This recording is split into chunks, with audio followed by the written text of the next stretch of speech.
네, 시청자 여러분 안녕하십니까. 신통방통 윤태윤입니다. 자, 우리나라는 오늘부터 14호 태풍 남마돌의 영향권에 들어갑니다. 제주와 강원 영동, 영남 해안에 최대 150mm의 많은 비가 뿌려질 전망인데요. 자, 남마돌은 오전 9시 통영 거제를 시작으로 부산과 울산 동남 쪽을 지나갈 것으로 보입니다. 그리고 지금 보시는 사진처럼 우리나라를 빠져나간 남마돌은 일본을 관통하게 될 것 같습니다. 바짝 긴장한 일본은 큰 피해가 우려되는 규슈 전 지역에서 840만 명에게 피난 지시를 내렸다고 합니다. 다음 신문 보겠습니다. 조선일보 1면입니다. 자, 윤석열 대통령이 어제 두 번째 순방길에 올랐죠. 출국 직후 뉴욕타임스와의 인터뷰가 공개가 됐는데 문재인 정권의 외교 정책과 차별화를 강조했습니다.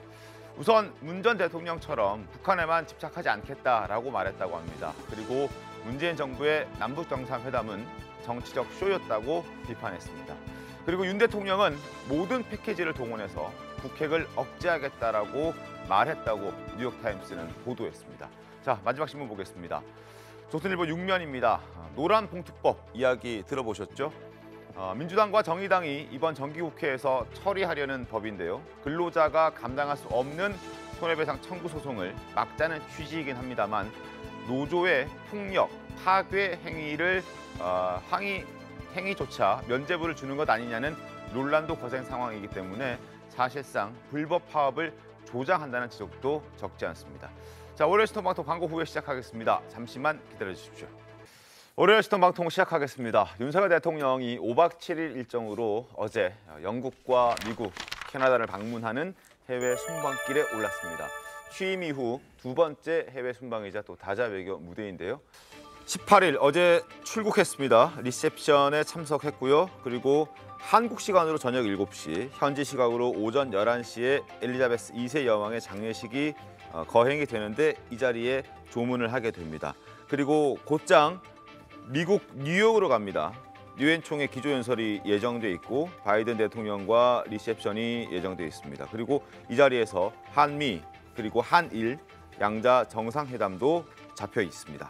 그리고 22일부터 23일까지는 캐나다로 이동해서 한 캐나다 정상회담이 진행될 예정입니다. 그리고 나서 24일 토요일에 귀국하는 5박 7일 일정으로 이번에 가게 되는데 여기서 관심은 한미 정상회담도 정상회담이지만 한일 정상회담에서 이게 과연 성사가 될 수 있을지와 성사가 된다면 어떤 이야기들이 주요 의제로 올라갈지 이런 부분 궁금해지는데 어떻게 예상하십니까? 그렇죠. 그러니까 사실 한미는 이제 4개월 만에 만나는 그 바이든 대통령께서 한국에 오셨으니까 그래서 한미가 또 사실 중요합니다. 한미도 중요한 게 왜냐하면 지금 그 한미 통화 수합 문제가 있습니다. 지금 우리 굉장히 지금 환율과 지금 미국 달러스 때문에 지금 굉장히 국제 시장이 출렁거리고 있는데 만일 뭐 대통령 정상 간의 그 얘기는 정상 합의는 없겠지만 그나마 이런 의제가 논의가 된다면은 통화 수합 이런 게 그런 거 아닙니까? 우리 나라에 돈을 맡기고 사전에 정해진 환율로 안정적으로 공급받는 거기 때문에 굉장히 우리 경제에 좀 청신호가 될 것 같고요. 한일 정상회담은 이렇습니다. 뭐 만일 성사가 된다 그러면 문재인 대통령이 2년 10개월 만에 하는 건데 최근에 이제 뉴욕타임스 인터뷰에서 윤석열 대통령이 한일 관계는 그랜드 바게닝, 이른바 대타결 방식으로 풀어야 한다. 그런 말씀을 하셨거든요. 그렇기 때문에 그러면 이제 과거보다는 미래지향적으로 가서 우리가 통 크게 잘라서 하지 말고 통 크게 우리가 한 테이블에서 풀어내자. 이렇게 지금 제안은 사실상 지금 외신을 통해서 해놓은 상태이기 때문에 일본의 반응도 중요하고 이제 여기에서 어떻게 어떤 합의나 어떤 그 의제 접근이 이루어진지에 따라서 앞으로 동아시아의 질서가 좀 재편될 수 있기 때문에 굉장히 이 부분은 좀 관심이 가는 그런 대목입니다. 알겠습니다. 자, 이제 내일부터 펼쳐질 한미, 한일 양자 정상회담, 유엔 기조연설 이런 내용들은 또 들어오는 대로 저희가 정리를 잘 해서 말씀을 드리도록 하겠습니다. 그리고 앞서 영상에서 저희가 보여드렸듯이 이번 순방에는 김건희 여사도 동행을 했습니다. 참석하는 것을 놓고 가기도 전부터 민주당에서는 비판의 목소리가 적지 않았습니다. 일단 그 목소리부터 확인하겠습니다. 김건희 여사님도 같이 가시던데 왜 또 꼭 같이 가야 되나 하는 생각도 좀 듭니다. 혹시나 또 뭔가 사건 사고가 생기진 않을까 하는 걱정도 되고요. 김건희 여사에 대한 의혹들이 너무나 눈덩이처럼 불어나 있는 상황이라 해외에 있는 외신들도 여사를 바라보는 눈초리가 그저 따뜻하지만은 않을 겁니다. 해외 순방에서 배우자가 같이 동반해서 해야 되는 역할들이 있을 겁니다. 정쟁의 요소로서 대통령 배우자를 조금 과하게 끌어들이는 모습들을 보여지게 된다면 김정숙 여사의 해외 순방마다 논란이 됐던 부분들, 그 당시 민주당이 어떤 방식의 대응들이 있었는지를 또 국민들은 잘 알고 있지 않겠습니까? 아마 지난번 나토 정상회의 때 그 여러 논란들이 있었기 때문에 아마 민주당에서는 이런 주장을 펼치는 것 같은데요. 김재섭 위원님, 뭐 이번에는 같은 일이 반복돼서는 안 되지 않겠습니까? 아니, 물론이죠. 그리고 이제 민주당에서 김건희 여사에 대해서 집요하게 공격하는 것은 사실 어느 정도 당론으로 좀 정해놓은 사항 아니겠습니까? 어떤 사안에 대해서도 김건희 여사를 좀 끌어들여야 되겠다라는 것이 마치 이제 당론처럼 느껴지는 것인데요. 지금 나토 순방에 같이 가는 거 저는 굉장히 긍정적으로 평가합니다. 네. 윤석열 대통령이 스페인에 순방했을 때 당시에 그 김건희 여사가 우크라이나 룩이라고 불리는 그 우크라이나 국기와 비슷한 색의 옷을 입어가지고 우크라이나 대사관에서도 굉장히 환대를 했었던 기억이 있고요. 대개 이제 대통령의 배우자의 역할들은 이른바 공중외교, 공공외교라고 불리는 그 나라 간의 문화적, 전통적인 교류들을 하는 역할들을 원래 대통령의 배우자들이 많이 해냈습니다. 그래서 김건희 여사 특히 그런 부분에 있어서는 강점을 가진 부분이고 이번에는 굉장히 탄탄하게 준비를 해서 가는 상황이기 때문에 김건희 여사에 대해서 좀 무리하게 정책 공격을 하는 민주당이 좀 과도하다 이런 생각이 좀 듭니다. 네, 일단 우리가 애도를 뜻하는 영어로 이제 콘돌러런스라고 하는데 이제 애도의 기본적인 그러니까 서양의 어떤 기본적인 원칙은 뭐냐면 누구나 가서 그리고 많이 가서 애도를 해주는 것이 일단 기본적인 자세이거든요. 그렇다고 친다면 당연히 원칙적으로 부부가 있다면 이제 부부인 관계인 경우에는 부부가 가서 그러면 뭐 예를 들어서 뭐 다른 가족들이 갈 수 있으면 더 가서 이렇게 애도를 해주는 것이 원칙이고 그런 면에서라면 저는 뭐 가시는 거에 대해서는 뭐라 하고 싶지는 않아요. 다만 민주당에서 이제 저런 얘기가 나오는 거 그리고 이제 국민들의 일각에서는 왜 가냐 이런 의미 나오는 이유가 뭐겠습니까? 지난번 스페인 나토 방문에서의 어떤 부적절한 처신, 그냥 뭐 예를 들어서 뭐 사인을 공군 1호기에 태운다든지 거기서 뭐 누구한테 뭐 보석 논란과 관련해서 누구한테 빌렸다든지 지인한테 빌렸다든지 이런 불필요한 것들이 불거졌기 때문에 이번에도 그러지 않겠느냐라는 어떤 의혹의 눈초리를 가진 것이기 때문에 그런 점들 그런 비판을 그냥 수용을 하시고 앞으로 이런 것들이 일어나지 않도록 하는 것이 더 중요하다라고 봅니다. 알겠습니다.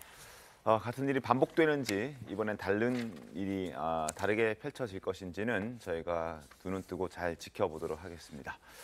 그리고 윤석열 대통령이 이제 본격적으로 이번 5박 7일 동안 외교전을 펼치게 되는데 출국 직후에 지난 14일에 뉴욕타임스와 인터뷰했던 내용이 공개가 됐습니다. 어떤 내용이 있는지 그 내용을 신문 통해서 살펴봐 드리겠습니다. 먼저 윤석열 대통령 한일 관계에 대해서 그랜드 바겐으로 풀어야 한다라고 얘기했습니다. 역사, 경제, 안보 뭐 따로따로 쪼개서 우리 논하지 말고 한 번에 포괄적으로 해결하자라고 해서 그랜드 바겐이라는 얘기를 했습니다. 그리고 한미일 안보 협력도 가능하다라는 부분도 강조했고요. 그리고 외교 정책에 대해서 변화가 있을 것이다라는 부분들을 넌지시 시사했습니다. 그리고 문재인 대통령이 했던 남북 정상회담과 관련해서는 이건 정치적 쇼다라고 지적을 했고 또 하나 과거 문정부는 북한에게만 지나치게 구애를 하는 그런 경도된 학생이었다라고 비판하면서 북한에게 지나치게 목을 매는 행동은 윤석열 대통령이 있는 이 정부에서는 하지 않겠다라는 내용까지 이야기를 했습니다. 이러한 인터뷰 내용을 두고 여야가 또 공방이 벌어졌습니다. 들어보겠습니다. 아직도 문재인 아니면 다 된다는 ABM 즉 애니싱 밭 문에서 벗어나지 못한 것입니까? 문재인 정부는 한반도 평화 프로세스를 통해 역사적 남북 정상회담을 이뤄내며 한반도 평화의 길을 열었습니다. 윤 대통령은 이를 집착으로 치부하며 정작 이명박 정부의 실패한 비핵 개방 정책만 되뇌이고 있으니 한심합니다. 지금 한반도가 역사상 최악의 북한 핵 위협에 놓여 있는 원인이 무엇입니까? 바로 문재인 정권 5년 동안 국민을 현혹한 남북 정치쇼 때문입니다. 전임 정부가 약속했으면 후임 정부가 무조건 따라야 한다는 식의 발언은 국민께 전혀 설득력이 없습니다. 한반도 평화는 그 자체를 목적으로 삼아서는 절대 성공하지 못합니다. 자, 문정부의 남북정상회담 정치적 쇼다라고 윤석열 대통령 지적했는데 과거 대선 후보 시절에도 이런 이야기들은 있었습니다. 들어보겠습니다. 대북 관계를 그때 따라서 어떤 일시적인 그런 그 평화 쇼 같은 식으로 진행을 해서는 남북 관계에 진전이 없고 결국은 무시당하게 되는 것입니다. 만나서 우리 앞으로 그냥 잘해봅시다. 이런 얘기하는 거는 그거는 정상 외교가 아닙니다. 그거는 쇼입니다. 국내 정치에 남북한 통일 문제를 이용하는 쇼입니다. 저는 쇼는 안 합니다. 정영진 변호사님 어떻게 들으셨습니까? 일단 우리 민족의 최대 모순은 남북 분단 아니겠습니까? 네. 45년에 그 분단이 됐으니까 벌써 80년 가까이 됐다는 거죠. 그렇죠. 이 모순을 해소하는 방법은 단 하나밖에 없습니다. 통일. 그런데 그 방법은 평화 통일밖에 없고 그 전제는 비핵화인데 그런데 이러한 비핵화가 말로만 가지고는 될 수가 없다. 북한이 요구하는 거 다 들어줘봤자 하지도 않더라. 네. 결국 그 이야기고 그렇기 때문에 윤 대통령 입장에서는 북한이 실질적으로 비핵화를 할 수 있는 그러한 구체적인 방법을 찾겠다. 네. 더 중요한 건 찾아야 되겠다. 이런 의미로 대통령이 말씀하신 거 아닌가 싶습니다. 그리고 어제 문 전 대통령도 사실 오랜만에 입장을 냈더라고요. 네. 이번에 무슨 정책 세미나 관련해가지고 네. 거기서 이제 기존의 남북 합의에 대한 기본적인 신뢰 구축을 위해서는 합의가 이행되어야 한다라는 어떤 그 축사가 네. 이제 사전에 좀 공개가 돼가지고 됐는데요. 기본적으로 이제까지 문재인 정부와 뭐 김대중 정부부터 이어져 왔던 어떤 문재인 정부까지의 어떤 남북 평화 기조 정책에 대한 기조를 설명했다라고 보고요. 네. 지금의 어찌 보면 지금 윤석열 정부에서도 얼마 전에 통일부 장관이 대담한 제안이라고 해가지고 도와주겠다라는 거였어요. 비핵화를 하게 되면. 근데 이제 실질적으로 현실적으로 비핵화가 가능한 것이냐. 뭐 북한 보고 너희가 비핵화를 하면 너희 정말 잘 먹고 잘 살게 해줄게라는 것을 얘기를 하고 있지만은 실질적인 내용이 없어요. 물론 그 윤석열 대통령이 얘기하는 부분은 알겠습니다. 어떠한 그 평화적인 제스처만이 능사는 아니다, 만사는 아니다. 그렇다고 한다면 어떻게 그런 북한을 압박해서 이것을 비핵화로 갈 수 있게끔 하는 어떤 실질적인 얘기. 근데 저는 어저께 정말 그 윤석열 대통령의 뉴욕타임즈와의 어떤 그 인터뷰에서 나온 내용들은 상당히 좀 대통령으로서 급에도 맞지 않다. 비유가. 일단은 학급에 어떤 학생에 대해서 너무 끌려다닌다. 이런 것들에 대한 비유도 뭐 쉽게 설명하기 위해서라고는 하지만은 그 비유가 적절치는 않았다고 보고요.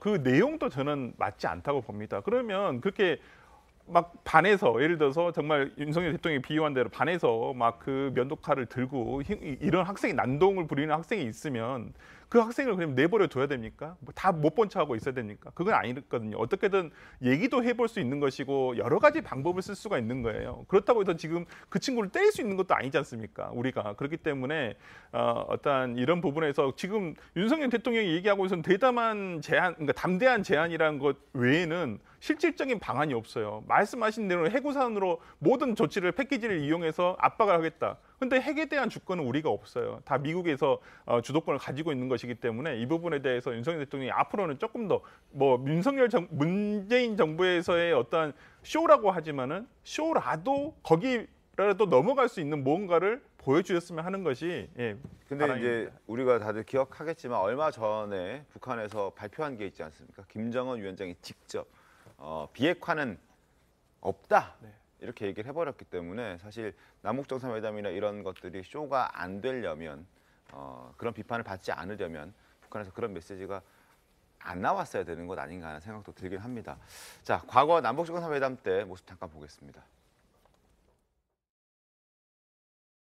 마음이 이렇게 편안한 걸 보니까 어떤 결과도 물론 중요하지만 그에 앞서서 서로에 대한 신뢰심, 믿음, 존경심 이런 게 중요하지 않겠나. 우리 김여정 부부장은 우리 남쪽에서 아주 스타가 팬클럽이 있을 정도입니다. 백두산이 천지물이 마르지 않듯이 이 천지물에다 붓을 담가서 앞으로 북남의 관계 그 새로운 역사를 우리가 계속 써나가야 된다고 해요. 이번에 제가 오면서 좀 새로운 역할을 좀 썼죠. 아유, 평양 시민들 앞에서. 예술을 정말 감명 깊이 들었습니다.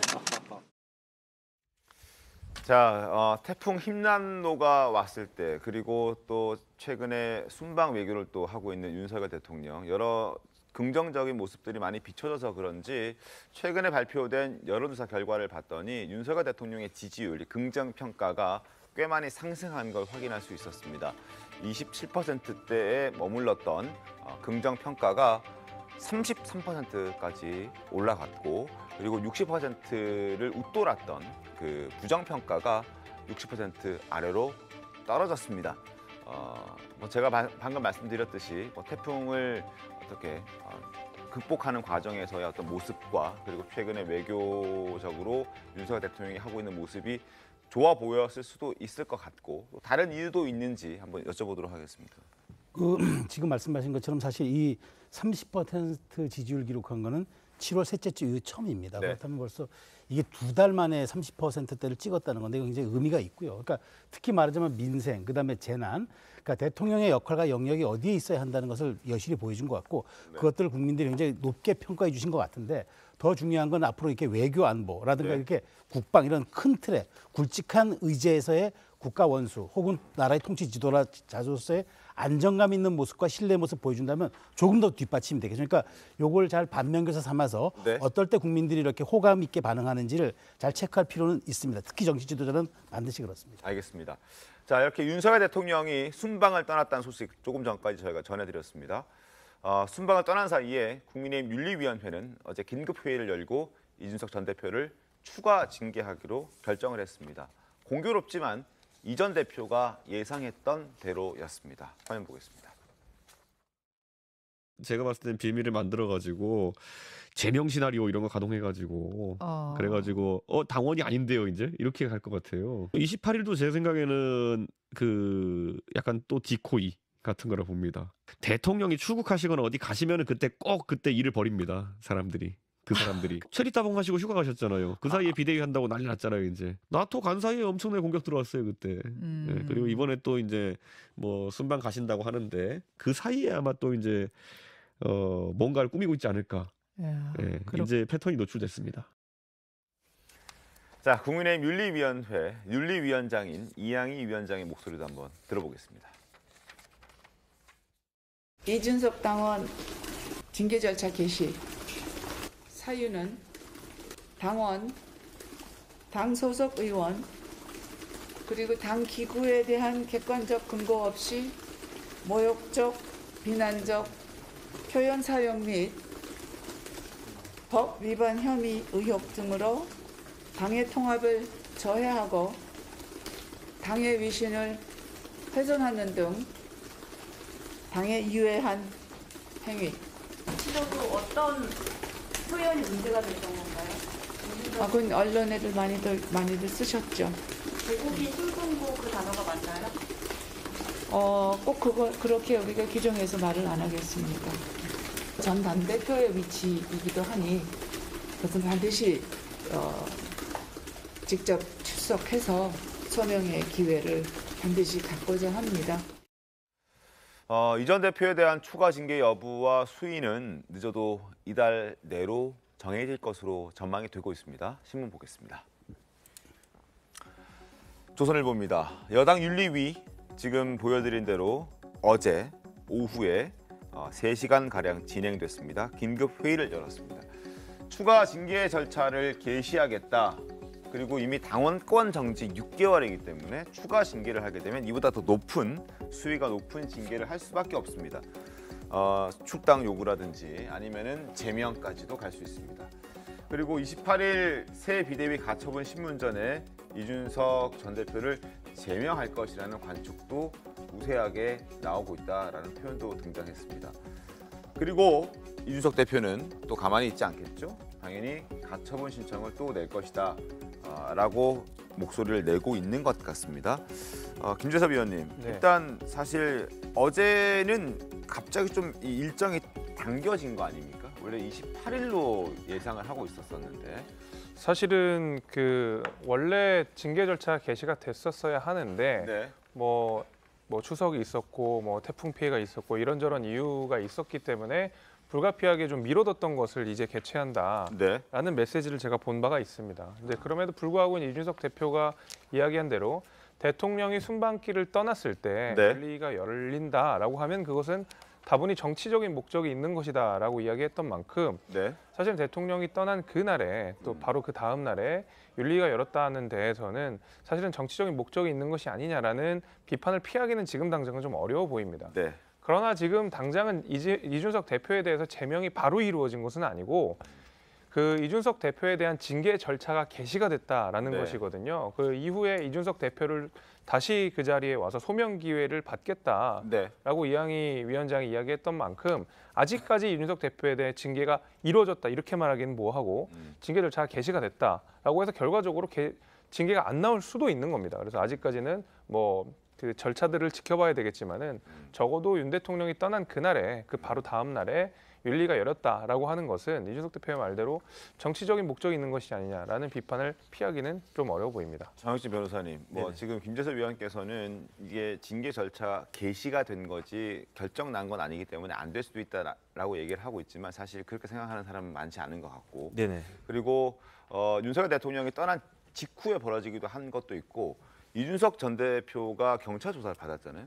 받은 직후에 또 이 윤리위가 열렸다는 이 부분도 뭔가 정치적으로 많은 걸 담고 있지 않을까 생각이 드는데 어떠세요? 여러 가지가 이제 공교롭기는 한데 일단 기본적으로 저는 이준석 그 전 대표죠 이제 전 대표의 행동이 징계 사유에는 해당할 수 있다라는 생각이 듭니다. 왜냐하면 최강욱 의원이 뭐 말실수라면 말실수죠. 그거 했다고 해야 정지 6개월 받지 않았습니까? 그런데 그것보다도 훨씬 더 강한 이야기들을 이준석 대표가 더군다나 이제 이준석 대표가 징계 중이었단 말이에요. 이준석 대표가 계속 가처분 뭐 4번, 뭐 5번 계속 할 거라고 하지만 가처분 신청을 안 한 게 딱 하나 있어요. 뭐냐면 본인의 정지에 대한 징계에 대해서는 아무런 다툼도 없었거든요. 재심도 안 했고 가처분도 안 했고. 근데 그 이야기는 이제 본인이 그 가처분에 그 징계에 대해서 일정 정도 수용을 했다라는 이야기인데 그러면 사실은 일반적으로 징계를 받고 있으면은 조심하고 근신해야 되는데 오히려 더 강한 이야기를 갖다 했었으니까. 그래서 어제 이양희 그 윤리위원장이 뭐라고 이야기했냐면 여러 가지 이야기를 했는데 제가 보니까 그 국민의힘 윤리 규정에 징계 사유가 있는 게 그 한 서너 가지 되거든요. 근데 그 중에 중요한 게 뭐냐면은 당에 극히 유해한 행위를 했을 때. 그런데 이양희 위원장이 뭐라고 이야기했냐? 이준석 전 대표가 해당 행위 했다. 그다음에 당원 당규 같은 것들을 위반해가지고 당 발전에 지장을 초래하고 민심 이탈을 초래했다. 그런 내용도 어느 정도 있는 것 같고 당 위신도 훼손했다. 그래서 지난번보다 여러 가지 그 사유가 있었다라고 이야기를 했으니까 그 보니까 이제 그 보면은 이제 징계 절차를 개시한다라고 선언만 한 거고요. 그 윤리위원회 규정을 보면은 그 한 열흘 이내에 다시 개의를 해서 한 달 내에 아마 징계 의결을 할 것 같은데 그 김재섭 위원님 생각과는 기대와는 조금 다르게 아마 징계는 이루어질 것 같고 그 사이에 이준석 대표가 그 소명을 갖다가 참석해서 소명을 할 것인지 아니면 여기에 대해서 그냥 그 무시하고 또 이제 가처분으로만 승부를 볼 것인지 그런 부분 정도만 남은 것이 아닌가 싶습니다. 그러니까 저는 그 윤리위에 국민의힘 윤리위에 보면 유상범 의원들 율사 출신 분들이 굉장히 많으세요. 다른 변호사분도 계시고. 근데 저는 이 판례 하나를 좀 소개시켜 드리고 싶었어요. 올해 8월 그러니까 8월 25일에 대법원에서 선고가 난 건데 뭐냐면 철면피, 파렴치, 양두구유, 뭐 극우 부패 세력 이런 표현이 포함된 글을 가지고 어떤 상대방이 페이스북에 올린 내용을 가지고 이것이 상대방이 예를 들어서 모욕죄다라고 해가지고 이 기소가 된 사건이 있어요. 이런데 이 대법원에서 뭐라 그랬냐면 이 정도는 모욕적인 표현일 수는 있지만은 우리 형법에 형법 20조의 사회상규에 위반되지 않은 경우에는 위법성이 조각된다는 규정이 있거든요. 그래서 위법하지는 않다라는 판결을 내렸어요. 대법원에서. 참 유독 또 눈에 띄는 단어가 양두구육이에요. 만약에 이번에 국민의힘 윤리위에서 이런 뭐 신군부라든지 이렇게 특정하지는 않았지만은 어떤 이준석 대표의 그동안 1차 징계 이후에 나오는 어떠한 내용들을 가지고 비판하는 수위를 가지고 예를 들어서 2차 징계를 하겠다라는 부분이 있다면 저는 이 부분이 과연 우리 대법원이라든지 이런 사회상규에 위반되지 않는다고 판결이 된 부분이 있음에도 불구하고 이렇게 되지도 않은 부분을 가지고 제명이라는 중대한 처분을 할 수 있을 것인가? 이 부분은 좀 한번 국민의윤리위에서도 한번 근데 그 고려해 봐야 부분은 된다고 단어는 봐야 비슷하긴 한데 네. 앞뒤 맥락이나 상황들이 좀 다를 수 있어서 뭐 그럴 수는 똑같이 있습니다. 적용될 수 있는지는 따져봐야 될 네. 거라는 생각이 제가 그래서 반론을 좀 드리고 싶은 게 그거예요. 그러니까 사회상규에는 어긋나지 않아요. 그러니까 명예훼손이라는 측면으로 봤을 때 과도하지 않다는 법률적 판단이 있을 수 있으나 문제는 전직 당대표가 자기 당 구성원과 자기 당이 선출한 대통령을 위해서 하는 말일 수도 있다는 거예요. 그렇다면은 전직 당대표로서 품위뿐만 아니라 당의 명예를 훼손한 거기 때문에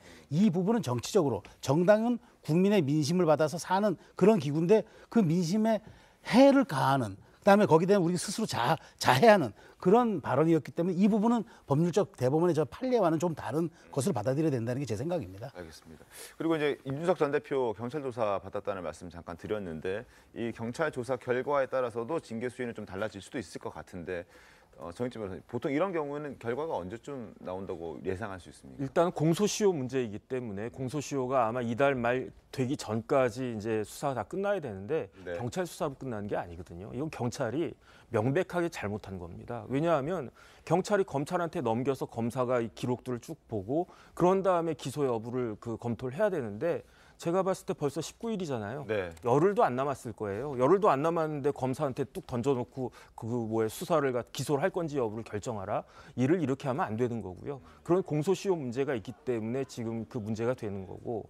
그다음에 이준석 대표 입장에서는 세 가지 큰 문제가 있을 겁니다. 첫 번째는 아마 이제 기소가 됐을 때 그러면은 그 성상남 문제가 사실이었구나라고 많은 사람들이 이제 법원에서 결정이 나겠지만 판결이 날 때까지는 그래도 어쨌든 검찰에서는 그렇게 본다라고 한 거고 두 번째는 공소시효가 완성이 됐기 때문에 성상납 사실이 있었음에도 불구하고 그 공소권 없음으로 이제 기소를 안 하겠다. 이렇게 됐을 때는 법적으로는 사실은 책임이 없는 것으로 갈 수 있지만 하지만 정치적으로는 그런 일이 있었구나라고 그 이해가 될 수 있기 때문에 그다음에 이번 수사에서 모든 것들이 다 완벽하게 그런 사실조차 없었다 확인이 되지 않는다. 이렇게 되는 게 이제 이준석 전 대표 입장에서는 제일 좋은 문제가 될 텐데 과연 경찰이나 검찰이 수사 결론을 어떻게 낼 것인지는 좀 기다려보고 검토해 봐야 될 것 같습니다. 알겠습니다. 자, 저희가 신문에서도 말씀을 드렸지만 이준석 전 대표는 가처분 신청을 또 할 것으로 예고를 하고 있는 상황입니다. 그리고 상황이 이렇다 보니까 앞으로 이 전 대표와 국민의힘은 더 이상 함께 가는 것 자체가 불가능하다는 말도 나오고 있습니다. 당원 게시판에 올라온 글들을 좀 소개해드리겠습니다. 당원 게시판에 비판의 글들이 쇄도하고 있습니다. 지금 보시는 것처럼 윤리위는 이준석 제명시켜달라. 그리고 신속히 추가 징계해달라. 탈당시켜달라. 너무 피곤하다. 깔끔하게 법적으로 제명하라. 제명, 탈당, 징계, 피곤하다. 자극적인 말들이 굉장히 많이 나오고 있습니다. 자, 이런 상황에서 이준석 전 대표, 정치인들, 주요 인물들을 호감과 비호감으로 나눈 조사 결과도 있었는데 여기에서 비호감 부문에서 1위를 기록했다는 결과가 나왔습니다. 화면 보시죠. 자, 빨간색 이게 비호감 쪽이고요. 파란색이 호감 쪽인데 이준석 전 대표가 비호감 부문에서 65% 안철수 의원과 비등비등한 상황이긴 합니다. 그리고 호감에서는 24%로 가장 낮은 수치를 기록했습니다. 김재섭 위원님, 어떻게 보십니까? 그러니까 저는 지금 이준석 대표가 그 비호감도가 굉장히 높은 수치로 올라가 있고 당원들의 비판도 굉장히 연일 쇄도하고 있는 상황이거든요. 그렇다고 했을 때 국민의힘 입장에서는 이준석 대표를 정치적으로 평가를 해서 정말 정치적으로 내보내면 가장 좋은 방법이라고 생각합니다. 지금 같은 경우에는 사실 무리하게 법원의 판단을 비껴가는 방식으로 비대위를 설치하니까 이준석 대표는 또 거기다가 가처분을 거는 것이거든요. 윤리위 역시도 사실은 좀 시기적으로 왜 이때 열리지? 왜 하필이면 대통령 순방 이후에 열리지? 라는 비판을 감수하면서도 이준석 대표에 대한 제명 절차를 사실상 이제 개시했다라고 봐야 되는 것이고 이렇게 되면 좀 이게 당원 당규상도 그렇고 법리적으로도 그렇고 좀 무리하다라는 평가들이 계속 있는 것이거든요. 그러니까 당연히 이준석 대표 입장에서는 법원의 가처분 신청을 인용해서 법적인 대응을 하게 되는 것이고요. 근데 비호감도가 이 정도로 높은 상황이고 이준석 대표가 차기에서 당권을 쥐기가 어려운 상황이라고 한다 그러면 정말 정치적으로 평가해서 깔끔하게 끝내버리면 되는 것이거든요. 근데 무리하게 이런 무조건 이준석 대표를 내보내야 되겠다라는 답을 정해놓고 절차들을 진행하다 보니까 아무래도 이렇게 당내 끊임없이 내홍들이 벌어지고 다시 한번 그것이 법원으로 가져가야 되고 이런 악순환들이 반복되고 있는 것이 아닌가라고 생각이 됩니다. 알겠습니다. 자, 그리고 비호감에서 2위를 기록한 안철수 의원도 지금 이준석 전 대표와 윤리위의 갈등, 국민의힘의 갈등 이제 좀 그만했으면 좋겠다라는 메시지를 어제 기자간담회를 통해서 밝혔습니다. 목소리 확인하겠습니다. 저 안철수는 윤석열 정부의 연대 보증인입니다. 정치적으로 풀리를 법원으로 가져가는 일은 저는 더 이상 없어야 한다고 생각하는 게 가장 중요한 원칙 중에 하나입니다. 이준석 대표는 가처분을 철회해야 됩니다. 윤리위에서도 추가 징계 등을 통해서 이렇게 그 상황들을 더 악화시키는 일은 이제는 저는 멈추면 좋겠다는 그런 생각이 듭니다. 안철수 의원도 멈출 수 없다는 건 잘 알겠지만 그래도 원론적인 얘기를 한 것 같고 사실 저 자리는 뭐 저 얘기를 하려고 한 자리는 아닙니다. 안철수 의원이 이제 정치 입문한 지 10년이 됐고 그 기념하는 자리였고 더 중요한 메시지는 당권에 도전하겠다라는 걸 공식화하기 위한 그런 자리였습니다. 맞죠? 네, 그렇습니다. 그러니까 아마 2012년 9월 19일이 그 당시 19대 대선에 도전하겠다고 선언했던 그날이니까 정치 입문이 꼭 10년째 되는 날이 이제 어제여서 했던 듯 싶습니다. 그런데 그 어저께 메시지를 보면은 아주 중요한 세 가지가 있었죠. 네. 이제 그동안 어찌됐건 정치 10년을 해오다 보니까 결정적인 승리에서는 중도를 누가 가져오느냐가 승부를 갈랐다. 중도의 스윙 보트를 누가 갖고 오는 정당이 이긴다는 걸 확인했고 그다음에 수도권 대전이 굉장히 중요할 것이다. 수도권에 대한 것을 강조했고 세 번째가 나는 이제 앞으로 정치의 변화를 요구하지 않겠다. 내가 주도하겠다라고 얘기를 했습니다. 그러니까 다만 이제 안철수 의원이 10년간 중도에서 확장성을 갖고 온 건 맞는데 중요한 건 국민의힘이 보수 정당이라는 거죠. 네. 그러면 이 보수 정당이 어떻게 중도 외연의 확장의 이념과 그런 정책을 착근시킬 것이냐 이건 굉장히 중요한 과제인데 어저께 나는 인수위원장으로서 윤석열 정부의 연대 보증인이다. 나는 이 정부가 있는 한 실패할 자유도 없다 얘기한 것은 강력하게 보수 표심에 구애한 걸로 보여서 앞으로 남은 한 3, 4개월 후에 당권 그러니까 있을 것 같은데 어느 정도 확장을 할지 아마 주목되는 전 부분이라고 봅니다. 내년 한 1월, 2월 요 정도 되면 이제 당권 싸움이 치열해질 것 같고 비대위가 이제 종결되면 바로 이제 당권 주자들이 당을 거머쥐게 될 텐데 아마 안철수 의원도 가장 먼저 뭐 김기현 의원, 나경원 전 의원 뭐 여러 후보들이 있는데 가장 먼저 이제 10주년 기념해서 간담회에서 당권을 도전하겠다라고 얘기를 했습니다. 그리고 그보다 먼저 뽑아야 될 사람이 있죠. 바로 새 원내대표입니다. 오늘 선출을 합니다. 자, 주호영 의원과 그리고 이영호 이 두 사람이 이제 승부를 펼치게 되는데 자, 당 안팎에서는 경선을 치르긴 하지만 사실상 주호영 추대론이 될 것이다라는 분석이 많이 나오고 있습니다. 신문 보겠습니다. 어차피 원내대표는 주호영이다라는 얘기가 파다하게 퍼지고 있습니다. 그리고 그렇게 될 것 같아 보입니다. 오늘 국민의힘 원내대표 선출하는데 이영호 의원이 국민의힘 의원이긴 합니다만 사실 당에 들어온 지 얼마 되지 않았고 그리고 지역도 전라도 쪽에 전북의 지역구죠. 그래서 아마 지지 기반이 조금 약합니다. 반면 주호영 국민의힘 의원은 과거 원내대표도 했었고 그리고 가장 최근에 지금 물러나긴 했습니다만 비대위원장으로도 초대받았던 사람이고 5선에 뭐 탄탄한 지지 기반을 갖고 있는 사람이기 때문에 뭐 두 사람이 붙어서 과연 누가 이길지는 지나가던 사람도 다 알 것 같다는 생각도 드는데 어떻습니까? 그렇게 되면은 좀 비판의 목소리도 있지는 않겠습니까? 뭐 아무래도 이제 친윤 일색이 되는 것이 아니냐라는 비판도 있는 것이 사실이지만 사실은 지금 마땅히 대안이 없다라는 이야기도 설득력이 있습니다. 사실 이제 주호영 의원 같은 경우에는 말씀 주신 대로 상반기 국회에서 당시 이제 미래통합당과 국민의힘이 이어지는 그 과정 속에서 원내대표를 하면서 그래도 위기의 당 수습을 잘 했다라는 평가들을 좀 받고 있거든요.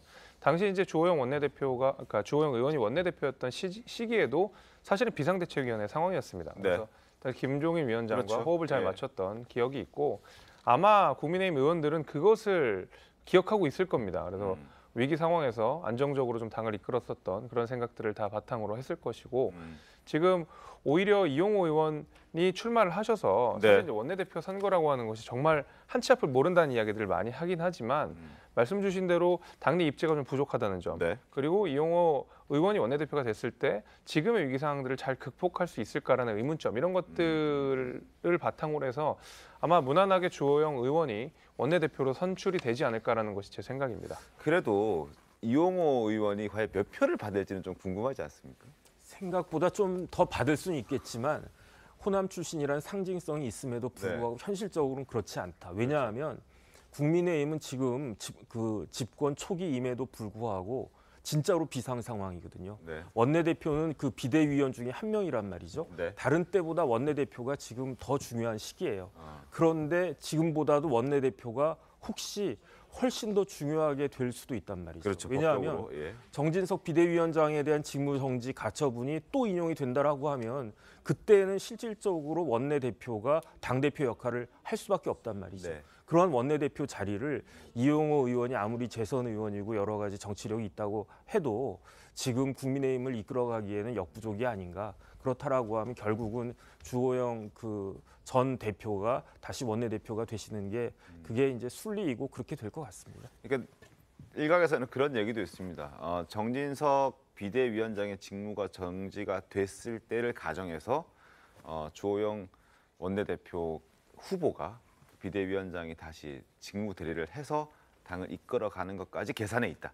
그래서 추대론이 있고 나머지 3선 재선 의원들이 출마표를 던지지 않았다라는 얘기까지 나오고 있긴 한데 일단 오늘 10시부터 의원총회에서 신임 원내대표 뽑습니다. 방송 중에라도 지금 이 시각 국회 모습인데요. 아직 의원들이 많이 가 있지는 않습니다. 기자들만 드문드문 보이고 준비하는 당직자들만 드문드문 보이는 것 같은데 속보가 또 전해지면 저희가 방송 중에라도 전달해 드리도록 하겠습니다. 자, 다음 주제 가겠습니다. 이번에는 거짓말 논란에 휩싸인 김의겸 의원의 발언을 한번 집중적으로 조명해 보겠습니다. 김의겸 의원이 최근 여러 방송에 나와서 한동훈 법무부 장관이 카메라를 의식해서 야당 의원을 집요하게 따라가다가 악수를 청했다는 취지의 주장을 펼쳤습니다. 뒤늦게 당시 영상이 공개되면서 사실과 다른 이야기 같다는 반응도 나오고 있습니다. 김의겸 의원이 어떤 주장을 했는지부터 확인해 보겠습니다. 이재정 의원한테 제가 들은 이야기예요. 한동훈 장관을 만나서 밝은 모습을 보이면 안 되겠다. 그래서 피했어요. 마주치지 않도록 행사장을 떠나서 엘리베이터 앞으로 갔는데 거기를 한동훈 장관이 쫓아와서 손을 탁 내밀면서 꼭 뵙고 싶었습니다. 라고 악수를 청하더랍니다. 딱 보니까 카메라가 뒤에 이미 와 있더라는 거예요. 자, 김의겸 의원 또 다른 유튜브 방송에 출연해서도 한 장관이 자기의 몸값을 띄우기 위해서 의도적으로 행동하고 있다는 주장까지 했습니다. 자, 화면 보겠습니다.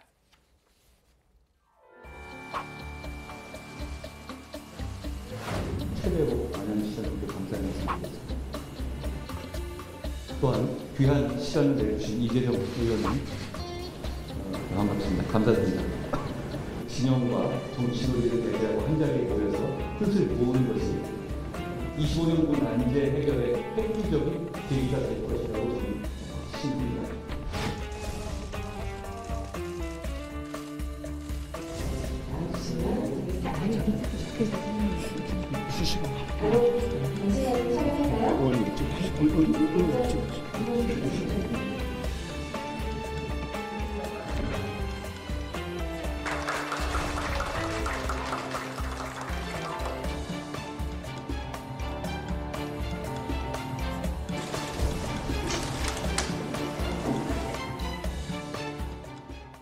자, 저희가 당시 상황을 좀 보여드렸는데 김의겸 의원의 주장한 대로 다른 몸값을 키우기 위해서 쫓아가서 인사를 하고 이런 모습까지는 저 확인은 보기 어렵고 손을 먼저 내미는 사람도 이재정 의원이 아닌가 하는 생각도 들고 어떻습니까? 김의겸 의원의 주장은?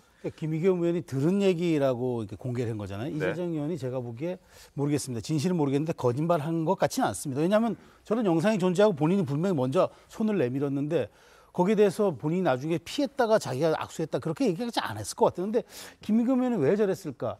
저는 김의겸 의원이 이제 한동훈 장관을 공격하면 자신이 따라서 올라가는 그 상승 효과를 부수적으로 노리게 됩니다. 그동안 박범계 장관이 그래, 전 장관이 그랬고 그다음에 김남국 의원 등등 했는데 그 결과의 말로는 다 아시는 바대로입니다. 저 아주 그 국민들에게 민망함과 정말 이런 것만 선사하고는 뒤로 빠지셨는데 저는 김의겸 의원이 이렇게 영상으로 다 존재하는 것까지 저렇게 거짓말을 하는 것은 저는 다른 이유가 없는 것 같아요. 그러니까 한동훈 장관을 때려서 한동훈 장관의 몸값을 키워주는가 아니면 한동훈 장관을 때림으로써 본인이 좀 한번 커보든가 둘 중에 하나가 아닌가 싶습니다.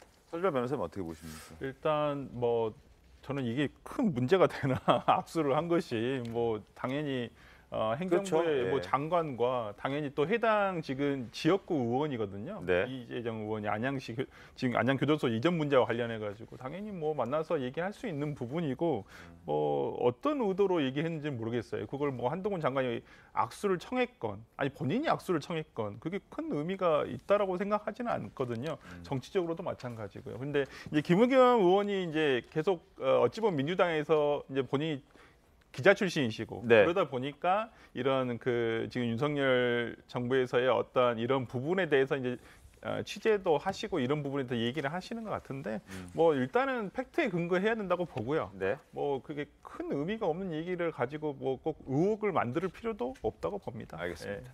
한동훈 법무부 장관 입장 한번 소개해드리겠습니다. 화면 보시죠.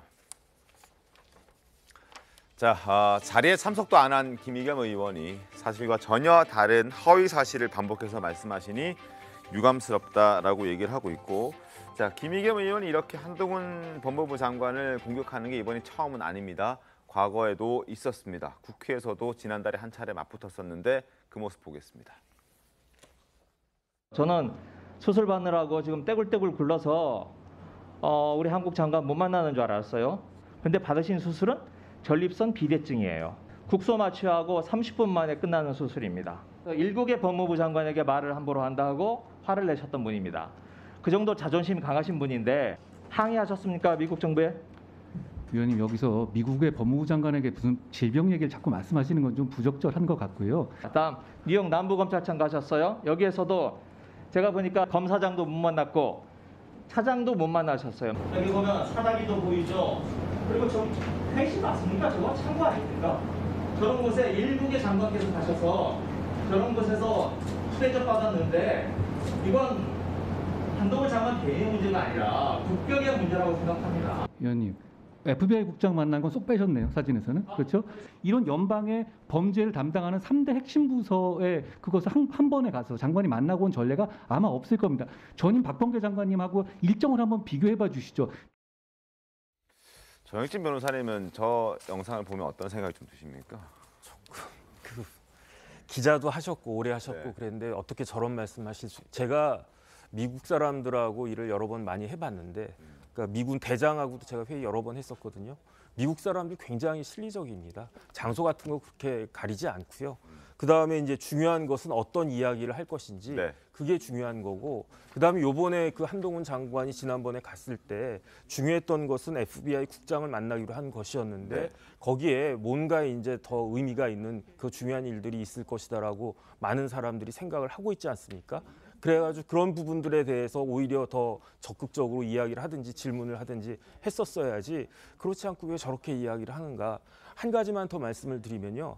안양교도소 조금 전에 나오지 않았습니까? 안양교도소가 그 가보면 안양 한복판에 있어요. 주위가 다 지금 아파트 단지입니다. 그렇기 때문에 안양교도소를 이전하는 것은 저 법무부 장관 입장에서는 아무런 아쉬울 게 없고, 누가 아쉬우냐? 시장하고 국회의원들이 아쉬운 거거든요. 그러니까 법무부 입장에서는 안양교도소를 외곽으로 이전을 해주고 거기가 개발될 수 있게끔 협조를 갖다 해주는 거기 때문에 한 장관 입장에서는 전혀 이렇게 뭐 그런 것도 제대로 확인하지 않고 그 기자 출신인데 팩트도 체크하지 않았다라고 하는 것은 정말로 저런 모습을 통해서 민주당에서 지금 제일 그 별로 이렇게 좋아하지 않는 한동훈 장관의 몸값만 더 키워주는 것이 아닌가 싶습니다. 네. 그래서 사실 이제 앞서 말씀 주신 내용에 이제 거의 다 동의를 하면서 김의겸 의원도 그렇고 당시 이제 한동훈 장관의 미국 그 방문 관련돼서 네. 누구를 만났네 하면서 이런저런 비판들을 했거든요. 장관을 못 만났으면 차관이라도 만나야지 무슨 소리냐 이제 이런 식으로 많이 이야기를 했는데 한국의 장관과 차관의 체계와 미국 연방 행정부의 장차관 체계는 전혀 시스템이 다릅니다. 오히려 민주당이 주장하는 것처럼 높은 사람을 만나야 되는 것이라 그러면 FBI 국장을 만나는 게 훨씬 더 잘한 일이에요. 왜냐하면 FBI 국장 같은 경우에는 어떤 국장 같은 경우는 평생 동안 굉장히 한 몇십 년간을 그 임기를 누리면서 FBI 국장을 누리고, 그러니까 그 미국에서 FBI가 상징하는 그 상징성이라는 게 분명히 있고 그것이 형사 체계에서 얼만큼 중요한지를 안다 그러면 사실은 민주당 의원들이 저런 식으로 질문 못했을 거거든요. 그러니까 미국에 대한 행정 체계에 대한 이해도 전혀 없이 우리나라 기준으로 장관 못 만났네, 차관 못 만났네 이렇게 이야기하는 것은 정말 어떤 저거야말로 국격을 좀 떨어뜨리는 일이다 이렇게 저는 생각을 합니다. 알겠습니다. 자, 한동훈 법무부 장관 오늘부터 진행되는 나흘 동안 진행되는 대정부 질문에서도 아마 활약이 있을 것 같습니다.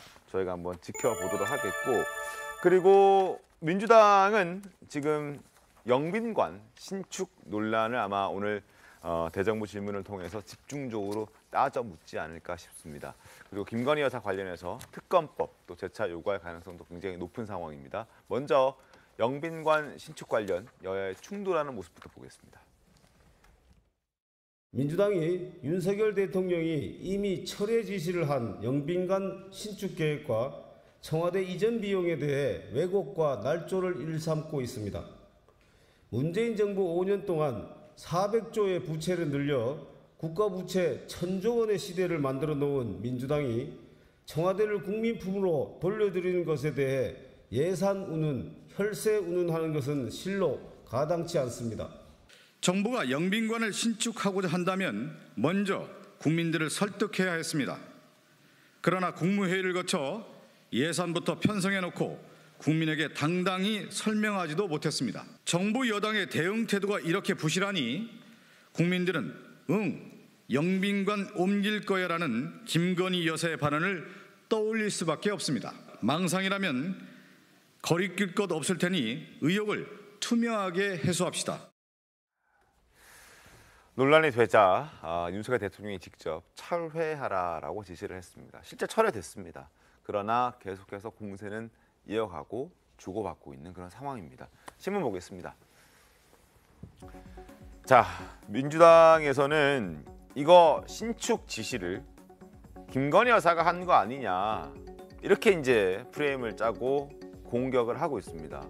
국민의힘에서는 집단 망상 아니냐, 무슨 말도 안 되는 소리를 하고 있느냐, 이거 근거가 있느냐라고 얘기했더니 지금 조금 전에 박성준 의원이 얘기했던 그걸 얘기합니다. 지난 대선 기간에 나왔던 그 한 언론사와의 전화 통화에서 김건희 여사가 영빈관을 신축하겠다라고 말을 했던 그 모습. 자, 그걸 이제 근거라고 얘기를 하고 있는데 목소리 다시 한번 들어보겠습니다. 누나기 저기 내 아는 그 도사 중에 이 사람이 누구죠? 이름을 잊어버렸는데 총장님이 대통령이 된다 하더라고. 근데 그 사람이 청와대 들어가자마자 영빈관을 옮겨야 된다 하더라고. 옮길 거야. 옮길 거예요. 자, 지금 김건희 여사의 목소리를 확인했는데 저걸 근거로 얘기하는 거 아닙니까? 그러니까 민주당도 보고 싶은 것만 보고 듣고 싶은 것만 듣는 건데 아마 제 기억으로는 저 녹취록에 그 뭐 무속인과 관련된 논란이 있었을 때 나는 그런 거 안 믿어. 나는 나를 믿기 때문에 그런 거 안 믿어라는 내용도 같이 들어 있었거든요. 그럼 그 얘기도 같이 꺼내서 뭐 무속인의 말을 믿지 않는 김건희 여사에 대해서도 한마디 할 법한데 저게 이제 마침 또 영빈관 이전과 딱 맞물려 가지고 저렇게 뭐 민주당에서는 공격을 많이 하고 있는 상황이고 제가 앞서 초반에도 말씀드렸지만 민주당의 당론처럼 무조건 그 정쟁의 끝은 김건희 여사로 몰아가는 것이 아마 민주당의 지금 정치적 전략인 거라고 생각이 됩니다. 네. 사실은 이번에 뭐 절차가 뭐 부적절했다, 절차를 위반했다 이야기했지만 당연히 행정부 입장에서는 예산안을 제출하는 것이고 국회가 판단하기에 이게 좀 아니다 싶으면 삭감하거나 철회해버리면 되는 것이거든요. 근데 그럼에도 불구하고 절차상의 하자가 있다는 식으로 이야기하면 도대체 행정부가 할 수 있는 것이 무엇이겠습니까? 문제가 있다 그러면 지적을 할 수 있지만 저런 식으로 뭐 예산안과 관련돼서 무조건적으로 김건희 여사의 입김이 들어간 예산이다라는 식으로 정쟁으로 삼는 것은 오히려 이제 민주당의 오히려 수준을 좀 떨어뜨리는 일이 아닌가라고 저는 생각이 오히려 됩니다. 네, 이 부분은 분명히 문제가 있습니다. 이게 꼭 국민의힘 정부가 아니라 저는 민주당 정부에서도 만약 이런 일이 있었다면 당연히 비판을 받을 수밖에 없는 것이 저도 비판을 했을 겁니다. 근데 이게 뭐냐면 뭐 요즘 유행하는 걸로 얘기하면 뭐 사자성어로 얘기하면 조령모계라고 하는데 이게 아침에 명령을 했다가 저녁 때 고친다는 뜻인데 딱 그 모양새 아닙니까? 그렇다고 한다면 오늘 중앙일보 사설에서도 이 내용이 있었어요. 누가 이랬느냐를 밝혀야 된다. 왜냐면 지금 이 예산안을 누가 집어넣었으며 누가 이것을 했는지 대통령실에서도 정확하게 파악을 못하고 있다고 해요. 그러면 이게 거의 900억 가까이 들어가는 예산인데 이것을 대통령실에서도 모르고, 물론 이게 예를 들어서 기존의 국가 예산으로 들어가는 사항이었으면 모르겠습니다. 근데 영빈관이라는 대통령이 어떤 사용하는 어떤 시설물을 짓는데 이거에 대한 어떤 공론화도 아니고, 그다음에 위에 제대로 된 보고 받은 바도 없이 예산안만 끼어서 이게 국회로 갔단 말이에요. 그러면 이게 분명히 문제가 있는 거예요. 정책 집행에 있어서. 그러니까 지금 민주당에서 문제를 삼고 있는 것은 누가 이런 지시를 했으며 누가 이런 예산안을 짜게 했는가, 이러한 대통령실의 시스템을 지금 묻고자 하는 거예요. 그렇기 때문에 저는 이 부분은 분명히 밝히고 지나가야 된다고 봅니다. 안 그러면 그러니까 뭐 지금 방금 말씀하신 대로 기승전 김건희라고 간다고 하는데, 안 그래 이렇게 항상 해명이 명확치 않았을 때 문제가 생기는 것이거든요. 그러니까 누가 이 얘기를 했고 누가 어떻게 했고 어떤 이런 부분에 대해서 소상하게 얘기하지 않는다면 오히려 김건희 여사에 대한 의혹만 더 커져간다고 보이거든요. 그렇기 때문에 이 부분에 대해서는 좀 명확하게 할 필요는 있다고 봅니다. 근데 제가 짧게 말씀드리면, 근데 좋아요. 국회가 그런 예산의 적법성이라든가 적절성을 따지는 건 필요하죠. 그래서 예결위 특위가 있는 거고 결산심사도 있는 건데, 중요한 거는 왜 여기서 김건희 여사를 또 소환하느냐는 거죠. 그러니까 탁현민 전 의전비서관이 뭐라 그랬냐면, 사실 영빈관을 행사 자기가 많이 해보니까 이게 구민회관 수준보다도 못하더라라고 사실은 그 신축 필요성을 얘기한 적도 있어요. 다만 추진되지 않았을 뿐이지. 그러니까 명분은 있다 하더라도 이렇게 말하자면은 공공기관이 예비 타당성 조사도 면제되고 하다 보니까 바로 본 예산이 들어간 건데, 이 점에 대해서 조금 여기다 투명성과 객관성은 그건 지적할 수 있지만, 여기서 김건희 여사를 뜬금없이 소환하는 거는 이것이야말로 정말 그것이 무슨 국격과 무슨 상관이 있고 저는 예산과 무슨 상관이 있는지, 민주당의 과도한 공격은 오히려 역풍의 소재가 된다라는 말씀을 드리고 싶은 겁니다. 알겠습니다.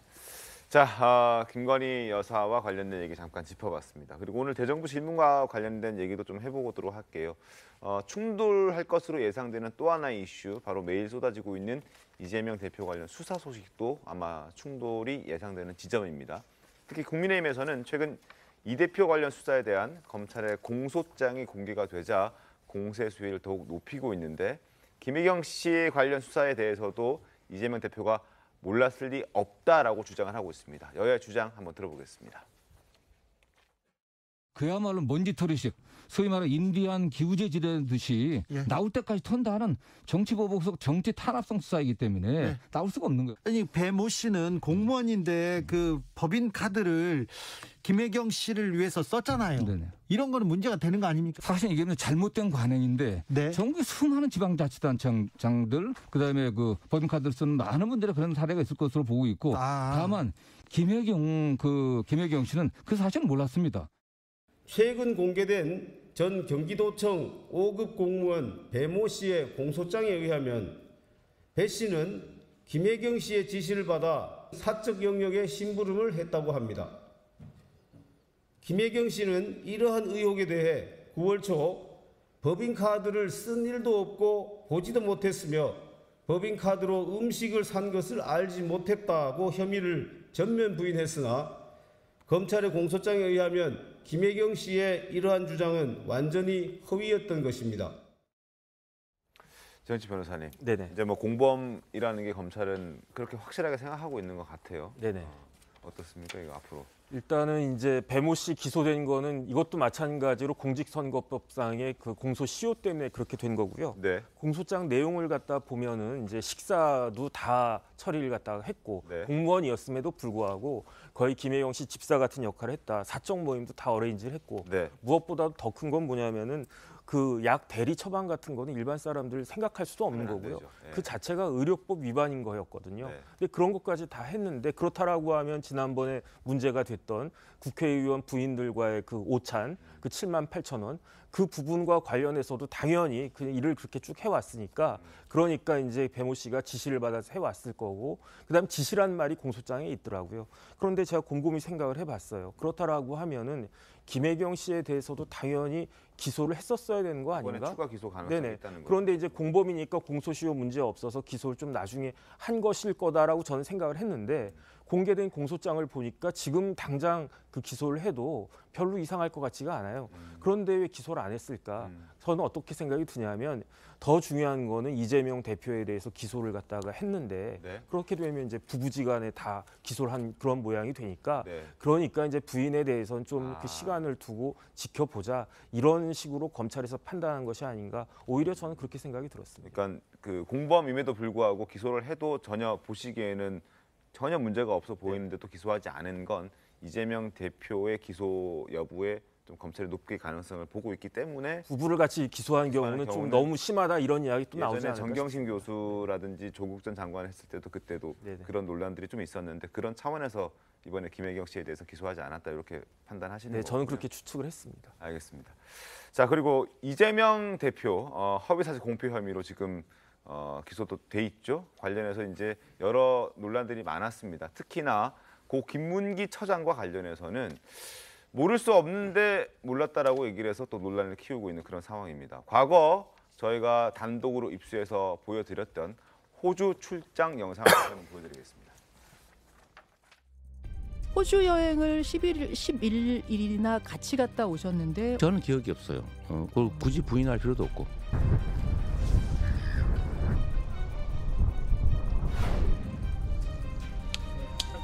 쪽으로 앞다리 빼는 게 정류장이면 저런 판을 꺼내가지고 감기에서 코가 막혀서 뜨거운 저 안에 가면 천년 묵은 고사리들 많이 있습니다.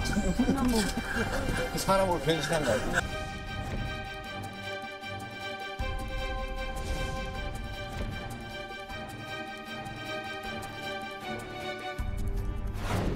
뭐 일부에서는 그 산하 직원이고 뭐 해외 출장도 같이 갔는데 어떻게 모를 수 있냐 기억이 안 나고요. 자, 해당 영상 공개되면서 이재명 대표의 허위사실 공표 의혹 더욱 커졌습니다. 검찰의 공소장에 어떤 내용이 담겼는지 한번 보겠습니다. 화면 보시죠. 일단 이재명, 김문기 보고 회의가 10번은 된다. 그리고 이재명 성남시장 당시에 벌써 8번 김문기 씨를 통해서 보고를 받았다. 회의도 했다. 이런 내용이 있고 경기도지사가 되고 난 다음에는 2번이다. 경기 성남시장 때 훨씬 더 많았다는 거고 그리고 이재명 대표는 고 김문기 씨와 2009년부터 알고 지냈다라는 겁니다. 2009년이면 성남시장 되기도 전입니다. 이미 변호사 시절 알고 있었고 휴대전화에 변호사라고 저장돼 있다는 것도 검찰이 밝혔습니다. 그리고 김 씨는 이 대표를 알게 되고 한 석 달, 넉 달 뒤에 명절 선물도 보냈다. 그러니까 알 수밖에 없는 상황들이었다라는 것을 검찰 공소장에서 확인할 수 있는 것이고 마지막으로 2009년 6월 이재명은 유동규와 함께 리모델링 제도 개선 활동을 하면서 김문기를 알게 되었다. 그리고 12월 김문기는 이재명, 유동규, 정진상 등과 리모델링 관련 업무를 본격적으로 함께 했다라는 내용들이 포함이 되어 있습니다. 그래서 모를 수가 없는 그런 상황들이라는 게 검찰의 판단이고 그래서 이제 기소가 된 상황이기 때문에 결과를 좀 지켜보도록 하겠습니다. 자, 지금부터는 핫한 인물들 모아서 소개해드리는 시간입니다. 첫 번째 를 보겠습니다. 자, 안타까운 소식입니다. 가수 박정훈 씨, 오늘 같은 밤이면이라는 히트곡을 발표했던 박정훈 씨가 건강상의 이유로 향년 57세의 나이로 별세를 했습니다. 과거 활동했던 모습들 먼저 보고 이야기를 나누도록 하겠습니다.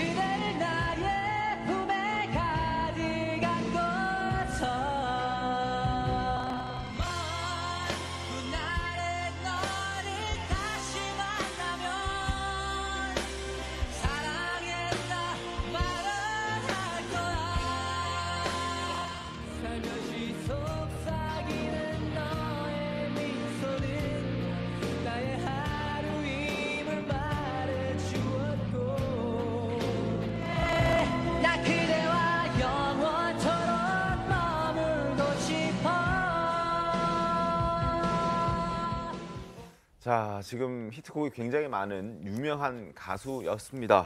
그런데 건강 이상 언제 발견된 겁니까? 네, 지금 박정훈 씨가 2002년에 정규 7집 앨범 나온 이후로 네, 그 앨범 작업을 하지 않다가 최근에 2020년에 오랫동안 30년 동안 알고 지냈던 박준하 씨와 앨범 작업을 하는데 목소리가 안 나오게 돼서 앨범을 낼 수가 없게 되자 병원을 찾았다가 간경화와 당뇨 진단을 받았다고 해요. 그럼에도 계속 이렇게 간경화 치료를 소홀히 해서 그게 악화가 돼서 추석 직전에 이제 병원 치료를 받았던 것 같은데 끝내 일어나지 못하셨던 것 같습니다. 알겠습니다. 지금 살아생전 고인은 지금 말씀해 주신 대로 목소리가 잘 나오지 않았고 그걸 회복하기 위해서 정말 많은 노력을 했다고 하는데 끝내 재활에 성공하지 못했던 것 같습니다. 그 목소리 직접 들어보겠습니다. 판결하는 날 판사분께서 그러시더라고요. 이거 판결하기 전에 할 말씀 해라. 그래서 제가 이제 일어나서 사실 너무 억울하다. 내가 이쪽에서 관련이 돼 있는 것도 아니고 마치 기사는 내가 한 것처럼 이렇게 다 했는데 제가 한 가지 잘못한 게 있다면 이쪽 일을 너무 몰라서 사람들을 너무 믿고 몰라서 이런 일이 발생한 게 그게 한 가지의 나의 문제라는 문제였다. 자, 지금 이 보여드린 목소리는 과거 그 박정훈 씨가 가상화폐 사기 사건에 연루됐을 때 그 자신의 어떤 억울함을 설명하는 그런 장면이었습니다. 어쨌든 뭐 새 앨범 작업을 끝끝내 마치지 못하고 지금 뭐 안타까운 소식을 전해드리게 됐는데 공인의 명복을 빌도록 하겠습니다. 두 번째 인물 보겠습니다. 두 번째 인물은 바로 국민 배우죠. 안성기 씨인데 안성기 씨도 건강이 굉장히 안 좋다고 들었습니다. 네. 지난 15일에 배창호 감독 특별전에 이제 안성기 씨가 김보연 배우님 그 부축을 받고 나왔는데 병색이 완연한 얼굴이셔가지고 좀 안타까웠습니다. 네. 그 혈액암 투병으로 한 1년 정도 투병을 하고 계시다고 해서 지금 머리도 다 항암 치료로 인해서 다 없어진 상태여서 가발을 쓰고 나오고 말도 어눌해서 너무 안타까웠는데 빨리 회복되기를 바랍니다. 알겠습니다. 안 그래도 저희도 지난주 금요일에 저 사진을 봤는데 과연 어떤 이유 때문에 저렇게 얼굴이 좀 붓고 그리고 얼굴이 우리가 알던 안성기 씨 얼굴과 좀 다르게 변해 갔는지 이유를 몰라서 방송을 못 해드렸는데 이유가 알려지고 난 다음에 역시 혈액암 몸에 이상이 왔다. 그래서 지금 얼굴이 조금 변했다라는 그런 얘기가 있었습니다. 그래서 지금 저희가 전해드리고 있는데 어찌됐든 좋지 않은 상황 속에서도 안성기 씨는 끝까지 연기로 또 영화로 복귀하겠다. 초심을 잃지 않겠다. 이런 얘기들을 하고 있습니다. 들어보겠습니다. 처음 시작했을 때 어떤 마음가짐, 마음가짐, 초심 그런 것이 늘 있어야 되는 거죠. 영화를 잘해야 되겠다. 영화만을 한다. 스트레스 받거나 그런 것도 전부 좋게 받아들이는 편이에요. 감독이 왜 그럴까 뭐 이제 이런 식으로 생각을 해보면은 다 또 화해되고 용서되는 부분들이 있거든요. 오늘 준비한 신통방통 여기까지입니다. 내일 더 신통하게 돌아오겠습니다. 고맙습니다.